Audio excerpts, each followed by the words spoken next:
প্রার্থনা এই ধারাবাহিক অনুধ্যানের ৭৯তম পর্বে আধ্যাত্মিক ত্রয়ীকে প্রণাম জানিয়ে আপনাদের সকলকে প্রভাতী শুভেচ্ছা তথা প্রভাতী প্রণাম নিবেদন করে প্রাণারাম ইউটিউব চ্যানেলের কর্তৃপক্ষকে আন্তরিক কৃতজ্ঞতা জানিয়ে আজ আমরা সেই অনুধ্যান প্রার্থনা সমস্ত কিছু মিলিয়ে ভগবৎ চরণে সমবেত হয়েছি। ভগবানের কথার মধ্যে দিয়েই দিন শুরু হবে, এই আমাদের অভিলাষ, এই আমাদের নিত্যদিনের সঙ্গী। তাই আজ যে পুণ্য সাধু মহাত্মার কথা আমরা অনুধ্যান করব, স্মরণ করব, তিনি পরম পূজনীয় শ্রীমৎ স্বামী জ্যোতিষ্বরানন্দজি মহারাজ। তাঁর পুণ্য কথা আমরা যত শ্রবণ করি, যত আমরা মনন করি, যত আমরা অনুধ্যান করি, ততই আমাদের মনটা যেন এক অনির্বচনীয় আলোকে উদ্ভাসিত হয়, আমাদের হৃদয়তন্ত্রীতে প্রবাহিত হয় ঈশ্বর অভিমুখী এক ঝর্ণা, যে ঝর্ণায় বারবার আমরা স্নাত হয়ে আমাদের মনকে, দেহকে, আত্মাকে শুদ্ধ পবিত্র করে যেন আরও এগিয়ে যাই। সেই এগিয়ে যাওয়ার কথা বলতে গিয়ে পরম পূজনীয়া বিশ্বপ্রাণা মাতাজি তিনি তার সঙ্গে সাধু সঙ্গ করেছেন এবং সেই সাধু সঙ্গের কথা তিনি ডায়েরিতে লিখেছিলেন। সে বহুদিনের পুরনো স্মৃতিকথা, সেই স্মৃতিকথার আলোকে পরম পূজনীয় জ্যোতিষ্বরানন্দজি মহারাজের কথা আমরা আলোচনা করব। বলছেন যে পূজনীয় জ্যোতিষ্বরানন্দজি মহারাজ যখন রামকৃষ্ণ মঠ এবং মিশনের সহাধ্যক্ষ ছিলেন, তখন সারদা মঠে আসেন। পূজ্যপাদ স্বামী ওঙ্কারানন্দজি মহারাজ সহাধ্যক্ষ হওয়ার আগে কাঁকুরগাছি জগদ্দান মঠ থেকে ইন্টেলি সিআইটি রোডে রামকৃষ্ণ সারদা মিশন আশ্রমে এসেছিলেন। তাদের সংঘ জীবন এবং সাধু জীবন সম্পর্কে তারা শ্রী সারদা মঠের সন্ন্যাসিনী এবং ব্রহ্মচারিণীদের উদ্দেশ্যে যেসব কথা বলেছিলেন, সেটি শ্রী সারদা মঠের প্রবীণ সন্ন্যাসিনী প্রব্রাজিকা বিশ্বপ্রাণা মাতাজি ব্যক্তিগত স্মৃতিচারণার মধ্যে লিখে রেখেছিলেন।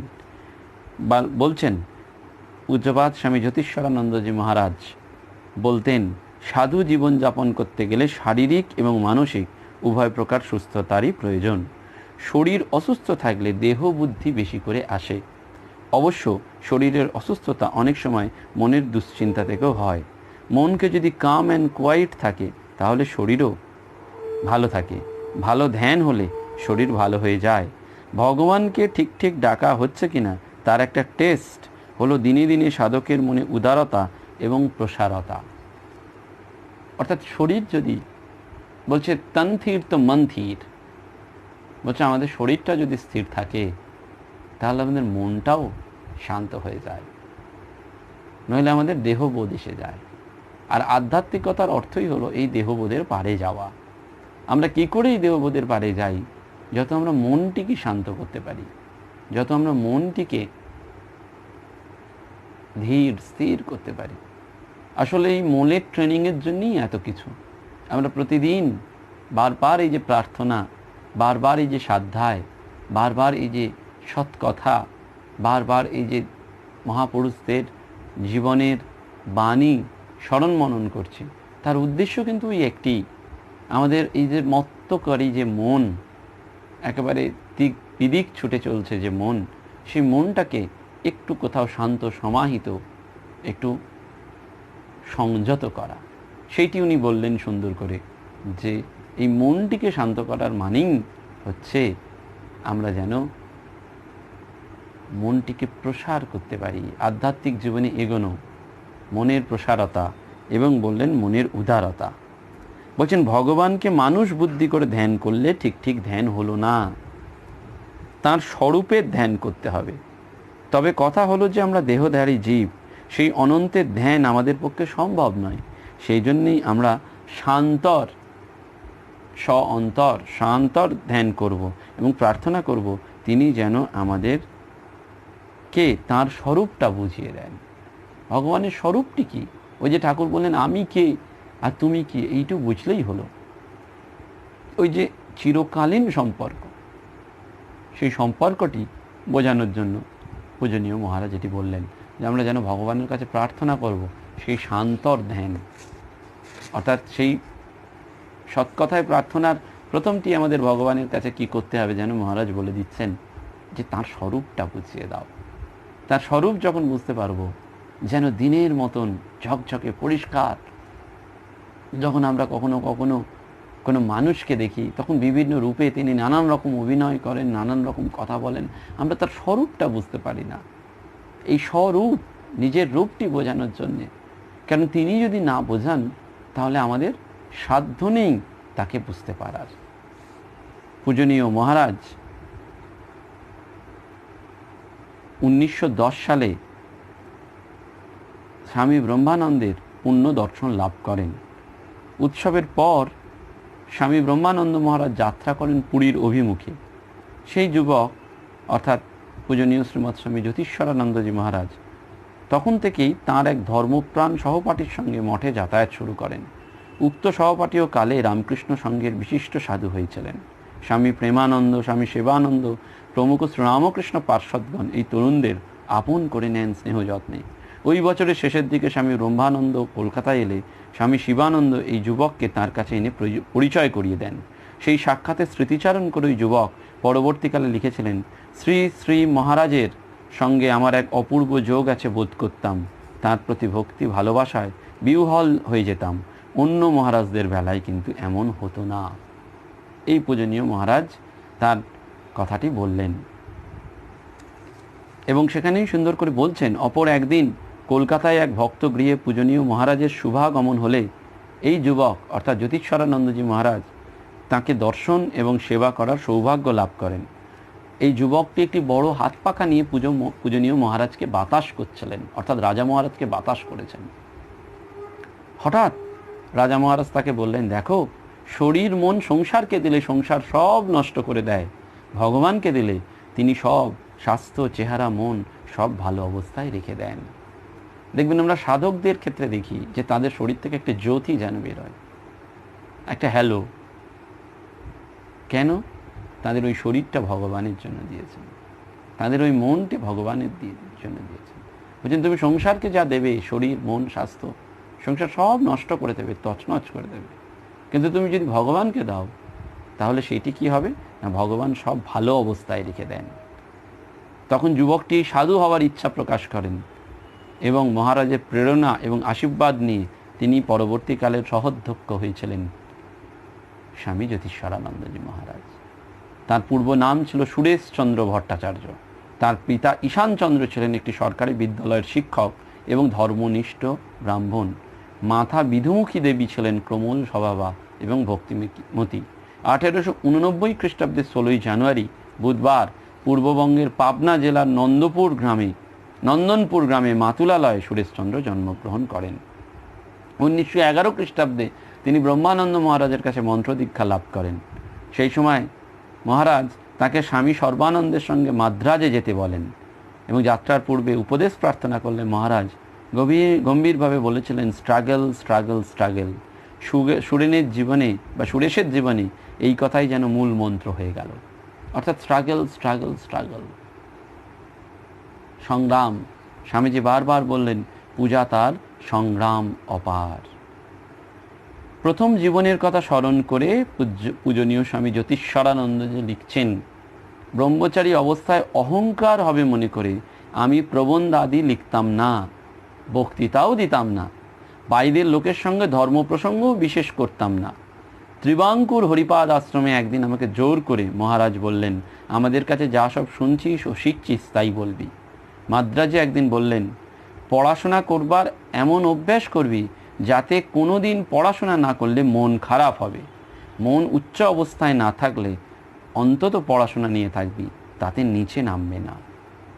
দেখুন কি সুন্দর করে বলছেন যে পড়াশোনা নিয়ে থাকলে তবেই মন উচ্চ অবস্থায় থাকে। যদি মন উচ্চ অবস্থায় নাও থাকে অন্তত পড়াশোনা নিয়ে, নইলে মনটা নিচে থাকবে না। এই সর্বানন্দজি মহারাজের কাছে তিনি খুব অনুপ্রেরণা লাভ করেন এবং মহারাজ তাকে বলেছিলেন নিত্য বিষ্ণু সহস্র নাম পাঠ করতে। সুরেশচন্দ্র সমগ্র চণ্ডী গ্রন্থ বিধিবৎ কোনোদিন পাঠ করেননি, দেবীর যুদ্ধ বৃত্তান্ত তিনি পছন্দ করতেন না, কেবল স্তোত্রগুলো পাঠ করতেন। তা শুনে মহারাজ খুব বকেন এবং প্রতিপক্ষে তাকে একদিন বিধিপূর্বক চণ্ডী পাঠ করতে বলেন। মহারাজ তাকে বলেছিলেন 3 বছর চণ্ডী পাঠ করতে। সুরেশচন্দ্র তাঁর অধিক কাল পাঠাদি সম্পন্ন করেছিলেন। অর্থাৎ গুরু সর্বানন্দজির কাছেই যেন তার ট্রেনিং। ব্রহ্মানন্দজির কৃপা পেয়েছিলেন এই সর্বানন্দজি। বলা হয় ব্রহ্মানন্দজির মানসপুত্র হচ্ছেন এই সর্বানন্দজি। এবং এই স্বামী সর্বানন্দজির কথা আমরা একদিন স্মরণ মনন করব। আমরা ঝাড়গ্রামে যদি কখনো যাই, তাহলে ঝাড়গ্রামে সেই সারদা কন্যা গুরুকুল আছে। সেই কন্যা গুরুকুলের মায়েরা তাদের সাথে যদি সঙ্গ করেন, তাহলে বুঝতে পারবেন যে অপরিসীম পরিবেশে খুব সুন্দরভাবে তারা সাঁওতালদের মধ্যে কাজ করছেন। এবং সর্বানন্দজি মহারাজ সেইটির অনুপ্রেরণা পেয়েছিলেন। তিনি সহাধ্যক্ষের পদ থেকেও সেটি ত্যাগ করে একেবারে চলে যান ওই ঝাড়গ্রামে, স্বামীজির কথা শুনে যে মেয়েদের জন্য কাজ করতে হবে। তিনি জ্যোতিষ্বরানন্দজি মহারাজকে বলছেন এই বক্তৃতা দেওয়ার কথা, এবং যা শুনেছেন সেইটি বললেন। আর একদিন বললেন মহারাজ সর্বানন্দজি, প্রতি সপ্তাহে একটি করে আর্টিকেল লেখো তো। তখন জ্যোতিষ্বরানন্দজি মহারাজ বলছেন, কি লিখবো, কোনো ভাব আসে না। তখন বললেন, বেশ ভালো করে চিন্তা করতে শেখো, তখন দেখবি এত ভাব আসবে যে তার চোট সামলানো দায়। অর্থাৎ মনকে ওই যে ভালো চিন্তা, মনের খোরাকটা কি, এই সৎপ্রসঙ্গ। মনকে খাদ্য দিতে হয়, মনের খাদ্য, that is called spiritual food. আমরা ফিজিক্যাল ফুড দিই, কিন্তু মেন্টাল ফুডটা দিই না। এই মেন্টাল ফুডটিকে যখন দেব, মনের খাদ্য, এই মনের খাদ্য প্রসঙ্গে আমার একটি গল্পের কথা মনে পড়ছে। ওই এক রাজার 4 স্ত্রী ছিলেন। রাজা প্রথম স্ত্রীকে খুব ভালোবাসতেন তার রূপ যৌবনের জন্য, দ্বিতীয় স্ত্রীকে ভালোবাসতেন তার কাছে অনেক টাকা পয়সা ছিল বলে, তৃতীয় স্ত্রীকে ভালোবাসতেন যে তৃতীয় স্ত্রী সবসময় পরামর্শ দিত, কোনো সমস্যা হলেই রাজাকে তার সমাধানের পথ বলে দিতেন। আর চতুর্থ স্ত্রীকে রাজা খুব একটা ভালোবাসতেন না। দিন যায়, সময় যায়, একদিন রাজার অন্তিম কাল উপস্থিত। রাজা তখন ভাবলেন, বেশ তো, মৃত্যুর পরও যে কোনো একজন স্ত্রী অন্তত আমার সাথে স্বর্গে যাক, তাহলে আমার কোনো কষ্ট দুঃখ থাকবে না। তো রাজা প্রথম স্ত্রীকে বললেন, তুমি যাবে আমার সাথে স্বর্গে? প্রথম স্ত্রী বলল, না, কেন যাব, আমার রূপ যৌবন আছে, আমি অন্যকে বিয়ে করে নেবো তোমার মৃত্যুর পর, আমি তোমার সাথে যাব না। দ্বিতীয় স্ত্রী বললেন, আমার কাছে অর্থ আছে, আমি একাই কাটিয়ে দিতে পারবো। তৃতীয় স্ত্রী বললেন, দেখো, তুমি যখন বেঁচে ছিলে তখন তোমাকে নানান পরামর্শ দিয়েছি, এখন তো তোমার মৃত্যুকাল উপস্থিত, তোমাকে আর কোনো পরামর্শ দেবার নেই। চতুর্থ স্ত্রী, যাকে নেগলেক্ট করতেন রাজা, খুব একটা খাবার টাবারও দিতেন না, বস্ত্রও দিতেন না, তেমন করে, সেই চতুর্থ স্ত্রীকে যখন জিজ্ঞেস করলেন, তখন চতুর্থ স্ত্রী বললেন, হ্যাঁ, আমি আপনার সাথে যেতে রাজি। এই রূপকধর্মী গল্পের মধ্যে আমরা বুঝতে পারি যে প্রথম স্ত্রী হচ্ছে আমাদের রূপ যৌবন, যে মৃত্যুর পরেও আমাদের সঙ্গে যেতে পারে না। আমাদের অর্থ, ব্যাংক ব্যালেন্স, সেটা যেতে পারে না। আমাদের বন্ধু বান্ধব, আত্মীয় স্বজন, যাদের কাছে বিপদে পড়লে, সমস্যায় পড়লে আমরা সমাধান চাই, তারাও যেতে পারে না। কি যায়? ওই আত্মা, জীর্ণ দেহটাকে ত্যাগ করে আমরা যখন ওই আত্মার সাহায্যে চলে যেতে পারি, এবং এইটি ভগবানের কৃতিত্ব। দেখুন, আমরা এই জড় দেহটার প্রতি এত আকর্ষিত, কিন্তু এই জড় দেহের মধ্যে কি রয়েছে ভেবে দেখুন। চোখ, কান, নাক, মাথা, সব non living ion.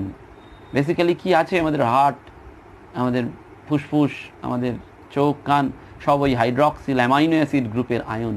Peptic bond, protein bond, enzyme, এইগুলো যদি কোনো একজন মানুষ চায় যে আমাকে এতগুলো অ্যামাইনো অ্যাসিড, এতগুলো পেপটিক বন্ড দিতে হবে, আমরা তাকে দিলেও সে কিন্তু এরকম একটা প্রাণযুক্ত মানুষ তৈরি করতে পারবে না।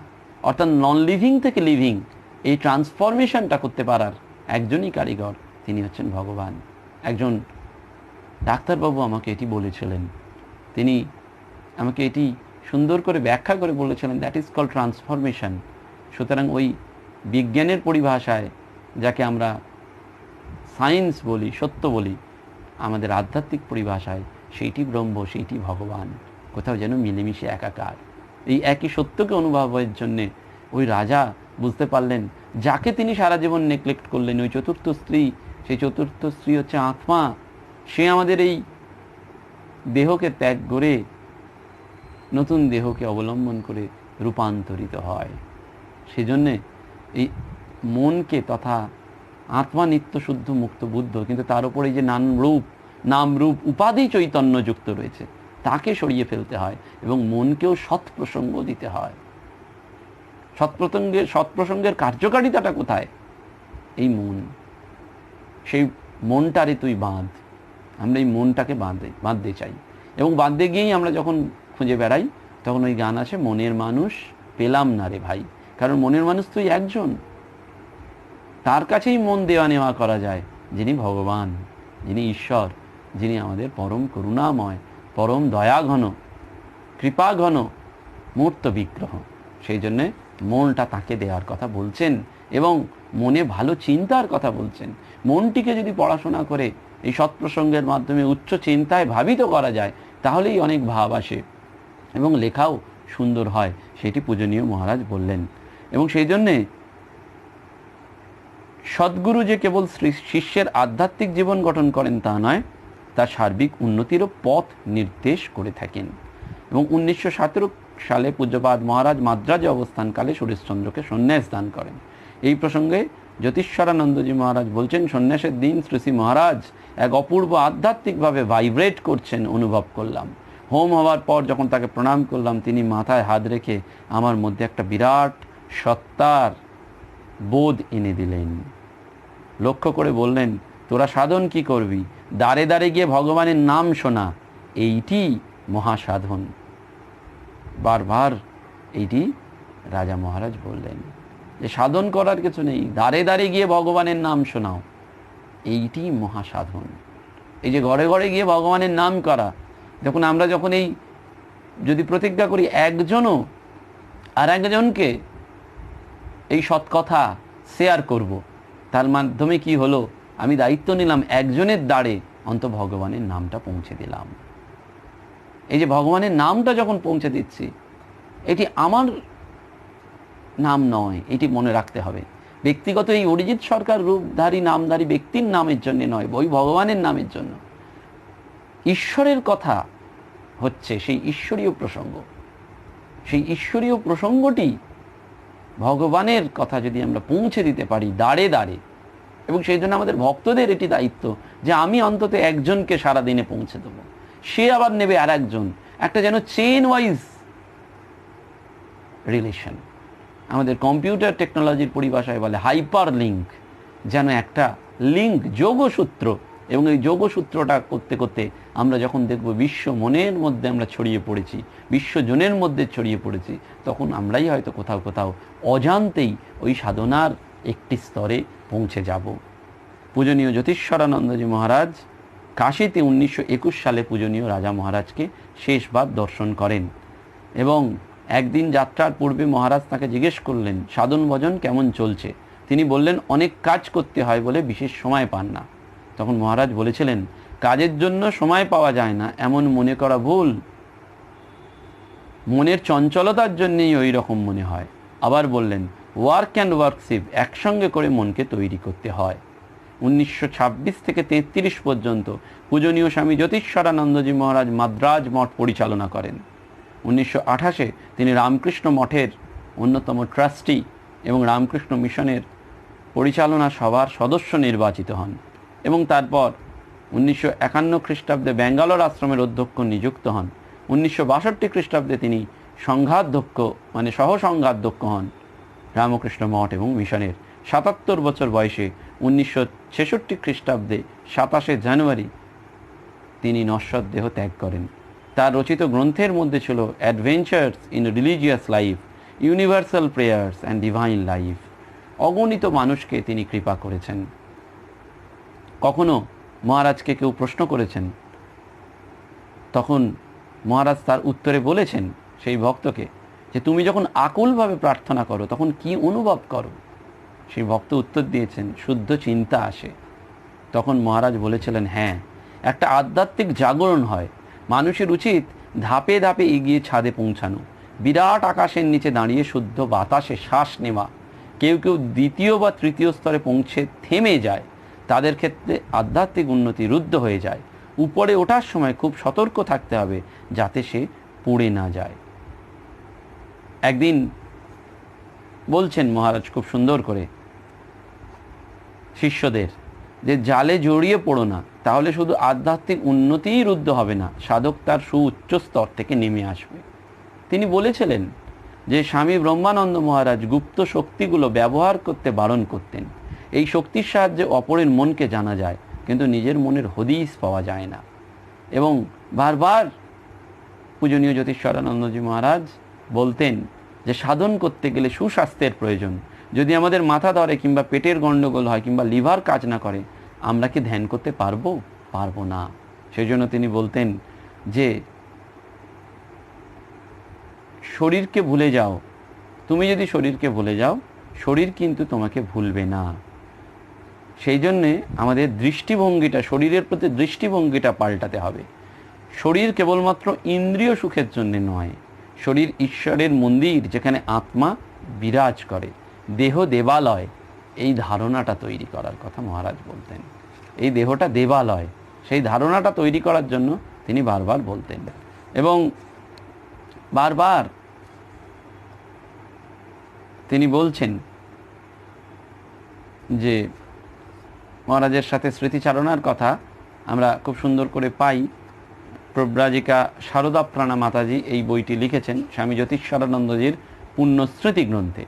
তিনি বারবার বলছেন একটি কথা যে মহারাজ বলেছিলেন, বেদান্ত শিক্ষার্থীর মনে কোনো অস্পষ্টতা থাকবে না। আমার চিন্তা, আবেগ, কর্ম সবই হবে স্পষ্ট এবং সত্যে প্রতিষ্ঠিত। একমাত্র তাহলেই লক্ষ্যে পৌঁছতে পারবো এবং সেইটি উপলব্ধি করতে পারবো। এক মহিলা ভক্ত সান্ধ্য আরতির পর দেখা করেছিলেন মহারাজকে। তার ঘরের দিকে যেতে যেতে দেখলাম তিনি সামনের বারান্দায় দাঁড়িয়ে আছেন। আমাদের একজনকে তিনি ওই দিন বলেছিলেন, তুমি বক্তৃতা দিতে পারবে? বক্তৃতা দিতে গেলে শুধু আবেগ থাকলে হয় না, বুদ্ধিরও প্রয়োজন হয়। ঈশ্বর তোমাকে যেটুকু বুদ্ধি দিয়েছেন তার সৎ ব্যবহার করো, তাতেই তুমি অপরের মনে প্রত্যয় জন্মাতে পারবে, তাতে তোমার ধারণাও বাড়বে। একই সঙ্গে তুমিও পবিত্র হয়ে যাবে, শ্রী মার মতন পবিত্র হও। তিনি আরও বলেন, এই ছোট্ট দলটি থেকে আমি একজন নেতা তৈরি করতে চাই। নেতা কাকে বলে বলো তো? সঙ্গে সঙ্গে একজন উত্তর দিয়েছিলেন, দক্ষ ব্যক্তি। অপর একজন বললেন, যে বুদ্ধিমান। একথা শুনে মহারাজ বলেছিলেন, হ্যাঁ, কিন্তু যে নেতা হবে তাকে হতে হবে সকলের সেবক। তাকে দক্ষ এবং বুদ্ধিমান হতে হবে নিশ্চয়ই, কিন্তু যে অপরের কথার মান দেয় সেই দলপতি হতে পারে। দেখুন, এখন চারিদিকে নানান রকম ছোট ছোট পাঠচক্র, নানান রকম ছোট ছোট গ্রুপ, আধ্যাত্মিক সংস্থা, কিন্তু সেখানে একটাই পার্থক্য, সবাই মত পার্থক্য, দলাদলি করছে। দেখুন, মহারাজ উপায়টি বলে দিলেন, কে দলনেতা হতে পারে। যে বুদ্ধিমান সে তো হবেই, এবং তার সাথে কি, যে সেবক, যে অপরের কথার মান দেয়। তুমি যত অপরকে মান দেবে তত তোমার অ্যাকসেপ্টেন্স বেড়ে যাবে। এই অ্যাকসেপ্টেন্স বাড়লেই সে সঙ্গে সঙ্গে নেতা হয়ে যাবে। সেজন্য তিনি বারবার বলতেন, মস্তিষ্ক ঈশ্বর চিন্তা দিয়ে যদি পূর্ণ রাখি তাহলে আমরাও ভালো হয়ে যাব। এই যে আমরা কি করে ভালো হব, সেই প্রার্থনাটি তিনি যেন আমাদের বারবার শিখিয়ে দিচ্ছেন। বারবার আমাদের নানান আলোচনার মধ্যে দিয়ে তিনি বললেন। কীরকম বললেন না, একদিন সকালে পূজ্যপাদ মহারাজ বললেন, আমার কাছে একটা ইনকিউবেটর আছে, তাতে যদি আমি ডিমগুলো রেখে দিই তাহলে ওইগুলি ফুটে ওঠার জন্য উপযুক্ত খাদ্য এবং পারিপার্শ্বিকেরও ব্যবস্থা করি। কিন্তু কয়েকটা কাক হয়ে বেরোয়, কয়েকটা হয় কোকিল, এতে আমার কি করার আছে? জনৈক শিষ্যা নিজের কথা ভেবে তক্ষুনি বললেন, মহারাজ আপনি তো কাককে কোকিল করতে পারেন। তখন মহারাজ হাসতে হাসতে উত্তর দিলেন, না, আমি তা পারি না। ওদের যার যেমন সংস্কার তার তেমনই বিকাশ। তখন শিষ্যা প্রশ্ন করছেন, সংস্কার কি পাল্টানো যায় না? পূজ্যপাদ মহারাজ তখন বললেন, চেষ্টা করলে ক্রমশ সংস্কারকে অতিক্রম করা যায়। সৎকর্মের দ্বারা অসৎ প্রবৃত্তিকে জয় করা সম্ভব। তখন বললেন পূজ্যপাদ মহারাজ, তোমাদের উচিত ছিল ঠাকুরের সময় জন্মানো। অন্তত যদি তাও না হয়, রাজা মহারাজা ঠাকুরের পার্ষদরা যেই সময় ছিলেন সেই সময় আসতে পারতে। তারপর হাসতে হাসতে বললেন, তা না হয় তোমরা এখন জন্মালে। তখন সেই শিষ্য হেসে বললেন যে, মহারাজ আমরা তো এখন জন্মেছি। তখন মহারাজ এবং শিষ্যা দুজনেই খুব হাসলেন। মহারাজ এরপর মন্তব্য করলেন, দেখো আচার্যের কাছে পথের সন্ধানে অনেকে আসে, আধ্যাত্মিক উন্নতির জন্য যত্নও নেওয়া হয়, কিন্তু লাভবান হয় মাত্র কয়েকজন। এর কারণ কি জানো? কারণ হলো ব্যক্তির সংস্কার এবং প্রবণতা। দেখুন, সত্যিই কথা, আমরা অনেকেই গুরু মন্ত্র পাই, গুরুর কাছে যাই, কিন্তু সকলেই তো লাভবান হই না, হই দু একজন। ওই যে লক্ষ্য ঘড়ির সবাই কেটে বেরিয়ে যায় না, একটা দুটি কাটে। কোনটা কাটে আর কোনটা কাটে না? ওই যে বললেন মহারাজ, ব্যক্তির সংস্কার এবং প্রবণতা। এবং সেই জন্য তিনি খুব সুন্দর করে বারবার আমাদের বলতেন নিজের এই আমিটাকে যেন দূরে সরিয়ে দেওয়া। পূজ্যপাদ মহারাজ খুব রসিক মানুষ ছিলেন, তার কথা আলাপের মধ্যে খুব রসবোধ থাকতো। তো ব্যাঙ্গালোর আশ্রমে তখন মন্দির নির্মাণের কাজ চলছে, অনেকেই পূজ্যপাদ মহারাজকে টাকা কড়ির ব্যাপারে বেশ উদ্বিগ্ন থাকতে দেখে যত্ন নিয়েছিলেন যে কি হবে। তো একদিন উনি বললেন, দেখো, লোকে আমায় পরামর্শ দিচ্ছে যে আপনি বোম্বেতে অর্থ সংগ্রহের জন্য যান, কিন্তু আমার চাই যথার্থ কর্মী, লোকবল, মন্দির তৈরির মাল মশলা, অর্থবল নয়। জনৈকা শিষ্যা অর্থ সংগ্রহের কাজে বেশ মন দিয়েছিল, যদিও আশানুরূপ ফল হচ্ছিল না। তখন ওই মেয়েটি একদিন পূজ্যপাদ মহারাজকে বললেন যে, মহারাজ, আপনি যদি আমার আধ্যাত্মিক জীবন গঠনের দায়িত্ব নেন, আমি মন্দির গঠনের জন্য অর্থ সংগ্রহের দায়িত্ব নিতে প্রস্তুত। তখন মহারাজ হাসতে হাসতে বললেন, তোমার এই প্রস্তাবে আমার একটা গল্প মনে হলো। সেটি কি? বলছেন, একবার একটা ছোট্ট শহরে এক পাদ্রী এসেছে। একজন ডাক্তার তার কাছে গিয়ে বলল, মশাই, আপনি যদি আমায় নরকের বাইরে রাখতে পারেন তো আমিও আপনাকে স্বর্গের বাইরে রাখবো। আসলে ওই ডাক্তার বলতে চেয়েছিল যে সে তো জীবনে অনেক পাপ তাপ করেছে, তার ফলে নরকে গতি অনিবার্য। এখন পাদ্রী তার একমাত্র ভরসা, সে ধার্মিক লোক, মৃত্যুর পর সে নিশ্চয়ই স্বর্গে যাবে। তাই ডাক্তারের বাসনা যে পাদ্রী সুস্থ শরীরে দীর্ঘকাল পৃথিবীতেই থাকুক, যাতে তার মতন লোকের সাহায্য হয়। হাসি মুখে মহারাজ মন্তব্য করলেন, তুমি দুশ্চিন্তা করো না, তোমার সাধ্য মতন অর্থ সংগ্রহ করো, আমি তোমায় টাকা আদায়ের মেশিন বানাতে চাই না। দেখুন, দ্যাট ইজ ভেরি ইম্পর্ট্যান্ট। এই যে ভাব, এটি আমাদের যেন বারবার ভাবিয়ে দেয় যে টাকা আদায়ের মেশিন দরকার নেই। কি দরকার? তুমি সাধ্য মতো করো, কিন্তু আসল দরকার লোকবল। মন্দিরের জন্যে অর্থবল নয়, লোকবল, সেইটি মন্দির তৈরির মাল মশলা। সেজন্য বারবার তিনি বলতেন, জপ করো, জপ করো, প্রার্থনা জানাও, আর তার ধ্যান করো, কথামৃত পড়তে থাকো। আমরা বারবার সেটি যেন মনে রাখি। শুধু কথামৃত পাঠ শোনা নয়, কথামৃত নিজেকে পড়তে হবে, প্রতিদিন নিজের কথামৃত পাঠের মধ্যে দিয়ে এগিয়ে যাওয়া। রাজা মহারাজের ওই কথা বারবার যেন আমরা স্মরণে রাখি, 12 বছর নিরবিচ্ছিন্নভাবে এই কথামৃত পাঠ করা। এবং সেই জন্য বারবার তিনি বলতেন একটি কথা, যে দেখো, যখন মন অচঞ্চল হয়ে যায় তখন তিনি বলতেন যে 3টি জিনিস আছে বা 3টি দিক আছে। সেটি কি? 1, দৈনন্দিন কাজকর্ম; 2, সাধারণ জাগতিক বিষয়ে আগ্রহ; এবং 3, তোমার আধ্যাত্মিক জীবনের প্রতি আগ্রহ। 3টির মধ্যে প্রথমটি অর্থাৎ পড়ানো, নিজের পড়াশোনার প্রতি তোমার টান সবচেয়ে বেশি। তাই যখন তুমি তাতে মন দাও, মন স্থির হয়, সে সময় অন্য চিন্তা তোমায় বিরক্ত করে না। দ্বিতীয় হলো জাগতিক বিষয়ের প্রতি আকর্ষণ, তোমার সেইটাও তীব্র নয়, কিন্তু তৃতীয়, সাধন ভজনের চেয়ে তার আকর্ষণ বেশি। সেই জন্যেই জপ ধ্যানের সময় জাগতিক নানান চিন্তার উদয় হয়। তাই জন্য ধ্যান জপ করা সোজা নয়, নিষ্ঠার সাথে বারবার এই ধ্যান জপ করতে হয়, সেইটি আমাদের বারবার ভাবতে হয়। সেই জন্য শিষ্য যখন মহারাজকে প্রশ্ন করেন যে সুপ্ত প্রাক সংস্কার যদি মাথা চাড়া দেয় তাহলে কি করণীয়, তখন পূজ্যপাদ মহারাজ বলেছিলেন, ভয় নেই। এক মনিব আর তার পোষা কুকুরের গল্প আছে। প্রথম কুকুরটিকে এতই প্রশ্রয় দেওয়া হতো, সে মনিবের ঘাড়ে চড়া তার স্বভাবে দাঁড়িয়েছিল। আমাদের মন সেই কুকুরের মতন। তারপর এক সময় ওই কুকুরের উপর থেকে মনিবের মন সরে গেল। কুকুরটি অভ্যাস বসে আগের মতনই প্রভুর কাছে আসে, প্রভু না চাইলেও আসে, কারণ সে যে আর কাঙ্ক্ষিত নয়, সেটা তার জ্ঞানের বাইরে। শিষ্য নিজের অবস্থা ভেবে তখন বলল, আজ্ঞে হ্যাঁ, মনের বাসনার উদয়ও ঠিক ওই একই নিয়মে হয়। তখন মহারাজ তার চিন্তাকে সংশোধন করে বললেন, কিন্তু দেখো, মনের একাংশ ওই ছেড়ে আসা জিনিসই চায়, আর একটা মন চায় না। পুরোপুরি যে মন বিষয় থেকে উঠে গেছে তা তো নয়, অর্থাৎ যে মন একটা অংশ ছেড়ে যাচ্ছে আর একটা মন চাইছে না, এই দুটোর মধ্যেই যেন আমাদের একটা স্ট্রাগল। সেজন্য কেউ বারবার যখন বলেছিলেন যে মহারাজ আমার ধ্যান হয় না, আমার জপ হয় না, আমার এত কিছু হয় না, তখন মহারাজ তার সেবককে বলেছিলেন ওই চিঠিতে কতগুলো আমি আর আমার আছে, দেখা গেল গুণে 48টা আমি আর আমার আছে। তখন বললেন ওগুলো কেটে দাও, বলো যে ওই আমি আর আমারটাকে কাটার জন্য, এই আমি আর আমারটাকে কাটাই হচ্ছে আসল সাধনা এবং সেইটি স্ট্রাগল। সেই স্ট্রাগল শব্দটি আমাদের বারবার মনে করিয়ে দেয় যে এই আমাদের সংস্কারকে কাটাতে গেলে এই যে মহারাজ বারবার আমাদের বলছেন প্রার্থনা করা, জপ ধ্যান করা, সেইটি আমাদের যেন বারবার ভাবতে হয়। সেই জন্য মনে রাখতে হয় যে গুরু কোনো অভিব্যক্তি নয়, মানুষের আকারে আসা ঈশ্বরের অভিব্যক্তি। সেই জন্য পূজ্যপাদ মহারাজ সেটি বলেছিলেন যে আধ্যাত্মিক জগতেও চাহিদা এবং তার যোগানের মধ্যে একটা যোগসূত্র আছে। যখন তোমার মধ্যে ঈশ্বরকে জানার ঠিক ঠিক চাহিদা হবে, তখন তোমার জন্য যেসব আধ্যাত্মিক নির্দেশ প্রয়োজন তা তুমি পাবে। কিন্তু পেলেই তো হলো না, নিষ্ঠার সঙ্গে সেই নির্দেশ পালন করা চাই। পূর্ণ শরণাগতির ভাব নিয়ে তার কৃপা লাভের জন্য প্রার্থনা জানাতে হবে। অর্থাৎ দেখুন তিনটি কথা বললেন, আধ্যাত্মিক জীবনেও চাহিদা, ঈশ্বরকে পাবো পাবো পেতে হবে।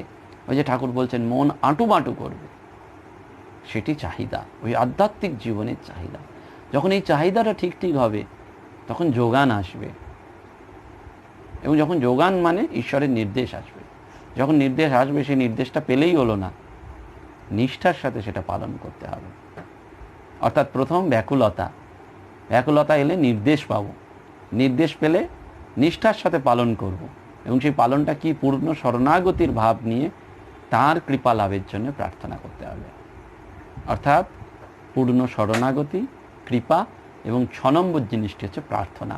অর্থাৎ ওতপ্রোতভাবে যদি আমরা রিভার্সটা ভাবি তাহলে কি, প্রথম প্রার্থনা, সে প্রার্থনা করতে করতে শরণাগতি, শরণাগতির সাথে সাথে নিষ্ঠার সাথে পালন, এবং নিষ্ঠার সাথে পালন করতে করতে আমরা আধ্যাত্মিক নির্দেশ পাবো, এবং আধ্যাত্মিক নির্দেশ পাওয়া মানেই আমার যে আধ্যাত্মিক চাহিদা সেটি ভগবান লাভ হয়ে যায়।